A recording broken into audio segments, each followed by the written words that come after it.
مخلوق خدا پر خرچ کرنا اور سخاوت و فیاضی کا مظاہرہ کرنا اللہ اور اس کے رسول کو انتہائی پسند ہے، اور اس کے بالمقابل مال اور دولت اپنے پاس روک کے رکھنا اور کنجوسی کرنا ناپسندیدہ عمل ہے۔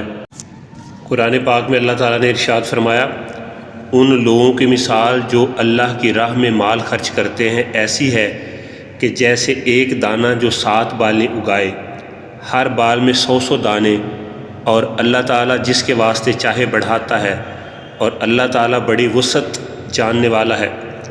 یہ سورہ البقرہ کی آیت نمبر 261 ہے۔ ایک مسلمان کے لیے ضروری ہے کہ وہ محتاجوں کو ویسے ہی دیکھے جس طرح وہ فائدہ مند تجارت کی طرف دیکھتا ہے۔ اللہ تعالیٰ کا ارشاد ہوا، ایسا کون شخص ہے جو اللہ کو اچھا قرض دے، پھر اللہ اس کو کئی گنا بڑھا دے، اور اللہ تعالیٰ ہی تنگی کرتا ہے اور کشائش کرتا ہے، اور تم سب اسی کی طرف لوٹائے جاؤ گے۔ یہ سورہ البقرہ کی آیت نمبر 245 ہے۔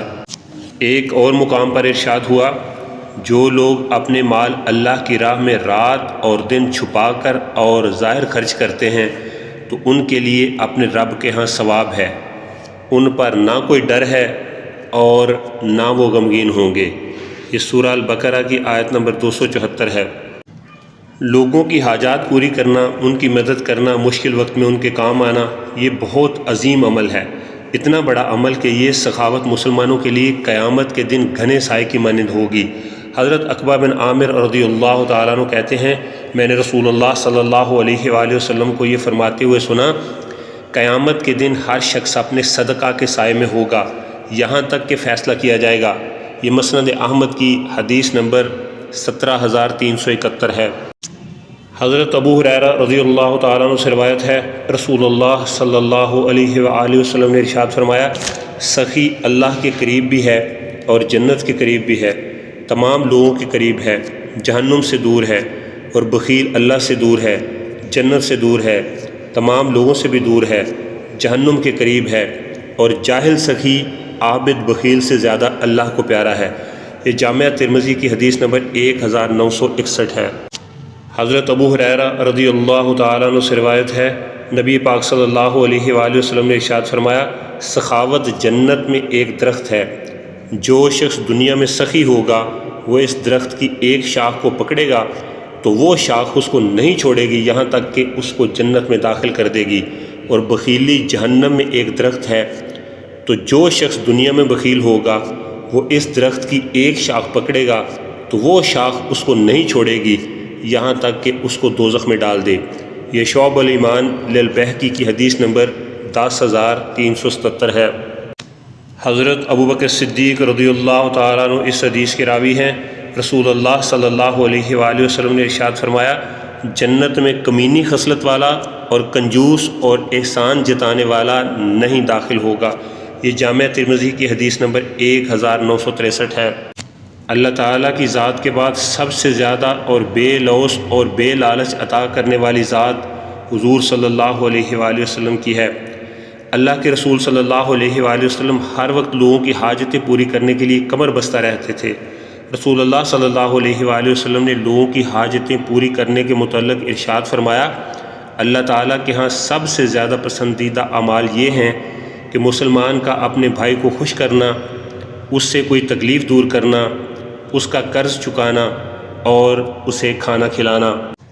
پھر فرمایا، مجھے کسی بھائی کی ضرورت پوری کرنے کے لیے اس کے ساتھ چلنا اس مسجد نبوی میں 1 مہینہ اعتکاف کرنے سے زیادہ محبوب ہے۔ یہ المعجم الاوسط کی حدیث نمبر 6026 ہے۔ حضرت علی کرم اللہ وجہہ شیر خدا بیان کرتے ہیں، رسول اللہ صلی اللہ علیہ وآلہ وسلم تو تمام نوع انسانی سے بڑھ کر سخاوت کیا کرتے تھے۔ یہ صحیح بخاری کی حدیث نمبر 6 ہے۔ حضور نبی کریم صلی اللہ علیہ وآلہ وسلم کے جود و سخا کا تو یہ عالم تھا کہ آپ کے پاس اتنا مال کبھی جمع ہی نہیں ہوا جس پر زکوٰۃ فرض ہو۔ ادھر سے مال و متاع آتا، ادھر سے اللہ کی راہ میں خرچ کر دیا جاتا۔ آپ صلی اللہ علیہ وآلہ وسلم نے تو یہاں تک فرمایا ہے، اگر مثل احد پہاڑ بھی مجھے سونا مل جائے تو میں سوائے قرض کی ادائیگی کے تمام کا تمام 3 دن سے پہلے خرچ کر دوں۔ یہ صحیح بخاری کی حدیث نمبر 2389 ہے۔ رب کریم نے حضور نبی کریم صلی اللہ علیہ وآلہ وسلم کو یہ حکم فرمایا، اے حبیب صلی اللہ علیہ وآلہ وسلم، جب آپ کے در دولت پر کوئی سوالی آ کر کچھ مانگے تو اسے کسی بھی صورت جھڑکنا نہیں بلکہ اسے کچھ دے دیں۔ حضرت سیدنا جابر رضی اللہ تعالیٰ عنہ فرماتے ہیں، یعنی کبھی ایسا نہیں ہوا کہ حضور صلی اللہ علیہ وآلہ وسلم سے کوئی چیز مانگی گئی ہو اور آپ نے جواب میں لا یعنی نہیں فرمایا ہو۔ یہ بخاری کی حدیث نمبر 6034 ہے۔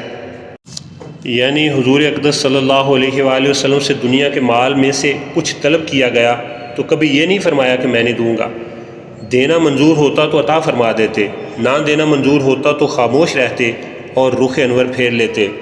حضور صلی اللہ علیہ وآلہ وسلم اتنا عطا کرتے کہ فاقہ کش خود صاحب عطا اور صاحب سخا بن جاتا۔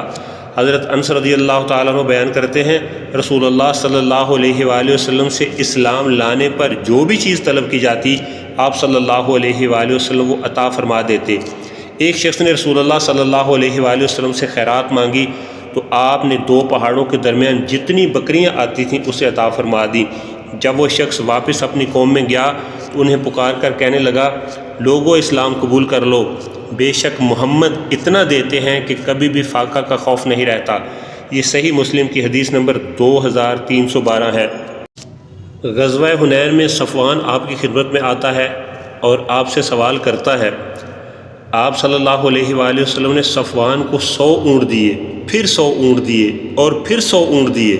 صفوان رضی اللہ تعالیٰ عنہ کہتے ہیں، اللہ کی قسم مجھے سب سے زیادہ نفرت رسول اللہ صلی اللہ علیہ وآلہ وسلم سے تھی۔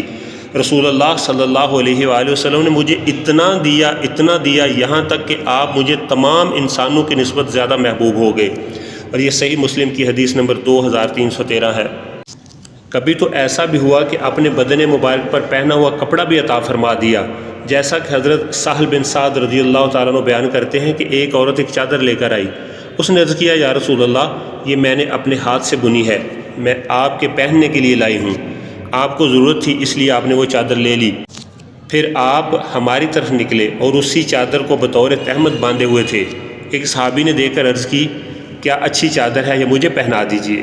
آپ نے فرمایا ہاں۔ کچھ دیر کے بعد آپ مجلس سے اٹھ گئے، پھر واپس تشریف لائے اور وہ چادر لپیٹ کر اس صحابی کے پاس بھیج دی۔ صحابہ کرام رضوان اللہ علیہم اجمعین نے اس سے کہا کہ تم نے اچھا نہیں کیا، حالانکہ تمہیں معلوم ہے آپ صلی اللہ علیہ وآلہ وسلم کسی سائل کا جواب رد نہیں فرماتے۔ وہ صحابی کہنے لگے، اللہ کی قسم میں نے صرف اس لیے سوال کیا کہ جس دن میں مر جاؤں یہ چادر میرا کفن بنے۔ حضرت سہل بن سعد رضی اللہ تعالیٰ عنہ فرماتے ہیں کہ وہ چادر اس کا کفن بنی۔ غار ثور میں حضرت ابوبکر صدیق رضی اللہ تعالیٰ عنہ نے عرض کی، مجھے سانپ نے کاٹ لیا ہے، تو تاجدار رسالت صلی اللہ علیہ وآلہ وسلم نے اپنا لعاب دہن لگا کر زہر کا اثر دور کر دیا۔ غزوہ بدر کے موقع پر حضرت معود رضی اللہ تعالیٰ عنہ اپنا کٹا ہوا بازو لے کر حاضر ہوئے۔ رسول اللہ صلی اللہ علیہ وآلہ وسلم نے اپنے دہن اقدس سے مبارک لعاب لگا کر اسے جوڑ دیا۔ غزوہ احد میں تیر لگنے سے حضرت قتادہ رضی اللہ تعالیٰ عنہ کی آنکھ نکل گئی اور وہ اپنی نکلی ہوئی آنکھ لے کر حضور صلی اللہ علیہ وآلہ وسلم کی بارگاہ میں حاضر ہوئے۔ رسول اللہ صلی اللہ علیہ وآلہ وسلم نے لعاب دہن لگا کر ان کی آنکھ کو درست کر دیا۔ غزوہ خیبر کے موقع پر حضرت علی المرتضیٰ رضی اللہ تعالیٰ عنہ نے آشوب چشم کی شکایت کی تو رسول اللہ صلی اللہ علیہ وآلہ وسلم نے اپنا لعاب دہن لگا کر ان کی بیماری دور کر دی۔ حضرت عبداللہ بن عتیق رضی اللہ تعالیٰ عنہ اپنی ٹوٹی ہوئی ٹانگ لے کر بارگاہ رسالت میں حاضر ہوئے۔ رسول اللہ صلی اللہ علیہ وآلہ وسلم نے اپنا دست اقدس پھیر کر ان کی ٹانگ کو درست کر دیا۔ حضور صلی اللہ علیہ وآلہ وسلم کی بارگاہ میں صرف انسان ہی فریاد نہیں کرتے تھے بلکہ جانور بھی اپنی فریادیں لے کر حضور صلی اللہ علیہ وآلہ وسلم کے سامنے حاضر ہوتے۔ ایک اونٹ نے کام زیادہ ہونے اور چارہ کم ہونے کی فریاد کی تو حضور صلی اللہ علیہ وآلہ وسلم نے اس کی داد رسی کی۔ ایک شکاری کی قید میں موجود ہرنی نے بچوں کو دودھ پلانے کے لیے جانے کی التجا کی تو حضور صلی اللہ علیہ وآلہ وسلم نے اس کی التجا پوری کر دی۔ الغرض دو عالم کے تاجدار حضور صلی اللہ علیہ وآلہ وسلم کی بارگاہ میں کوئی بھی سوال لے کر آتا تو منہ مانگی مرادیں پاتا۔